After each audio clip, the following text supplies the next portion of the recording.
So here we go with my 1979 Suzuki SP370. As you'll see, it's not immaculate, but is in half decent condition for its age. Exactly the same age as me. I was a 79 baby. As you'll see there, only thing that is missing is that side panel. So I put a nice little plate on there, and I like the number 21. It just stems back from computer gaming in the early days. But yeah, 1979. Actually, 78 on the actual badge on the fork arm there. But apparently it's built 78 for a 79 model. Something about these two bolts here dictates it being a 79, but hopefully someone can comment on that. If that is the case. Oh, and it's obviously missing these, but I think they're all missing these. There's like a little trim that goes in there. But other than that, yeah, so other than that, I try to keep it as original as possible. Backlight's not original, obviously. The other one is absolutely massive. Took that off straight away. But I've been through, I think this is my second light, because they do sort of falter bits a bit. And also, as before with my XL, because we're in the UK, anything over 40 years old becomes tax and MOT exempt, so you get a nice black and silver number plate as well. So what we've got here, if we go through it from start to finish with what I've done from memory, if we start at the front of the bike, when I got it was making a hell of a noise on the front, and bearings were shot. So replaced the front bearings, had a inline fuel filter on it, full of rust, checked in the tank, completely rusty. So what I ended up doing is a full strip down. I think it took about 3 attempts with some special chemical. Then I did a coating, and it's been brilliant. And I've since used that pictures I've took for other people who was having work done or had rusting problems. I sort of posted them that, and obviously given the product that I used. So moving on, I'm probably on about me second rev counter cable. They're a bit long, they're not that great. Obviously these aren't standard, I just put these on there for a bit of effect. The base plate is from the DR370. Managed to get that from America. $5, $55 postage. Yep, that's how things work nowadays. New rubbers and no rings in there.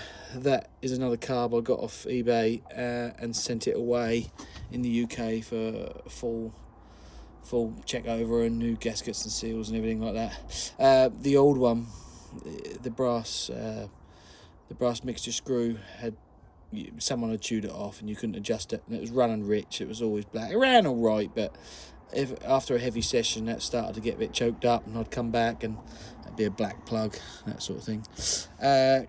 Kickstarter seal in there, had to change that, it was leaking. Back bushers in the swinging arm, as you will see, replaced the Hagon shocks. I think I've done the back bearings as well. What else? Obviously the light we mentioned, sprayed that a few times, but not with decent paint, and that's all come off. But it is still a standard exhaust. I think it's missing a spark. No, still got a spark arrestor in there for the American market. So we go around this side. Obviously, like I said, the side panel, but I think that was a nice little touch for how I made them. Was Jubilee clip, and then I silver soldered on there just a bolt, and then straight on there. So I had to silver solder this the other week because that sort of cracked around it, and you can't undo these. These are well gone. Oh, forgot to mention, did the fork seals as well a while back. There you go. I can't remember. See, it's rubbing away a bit, but I'm sure it says 1978 on there somewhere. It's probably rubbed off more now, so you can't quite see it, but it used to say that anyway. It used to say 1978 on there. I hadn't even checked for matching numbers, but what I have got is where it came. This bike came from West Virginia, obviously, and the last thing was 1996, which is also the year I left school, which is fantastic. West Virginia State Police, so I guess it's like their version of an MOT that we have over here. But like I said to you, because this is 40 years old, we are tax and MOT exempt over here. So all I have to do is insure it to allow me to ride on the road, and that's done. So just tried to make the, you know, it's obviously got no indicators on, but I have got them in the garage, but they came in the box and I never wanted to put them on. That's a Derby sticker for the Mally Mile. Entered this in 2021 for the Mally Mile. I had a blast on it.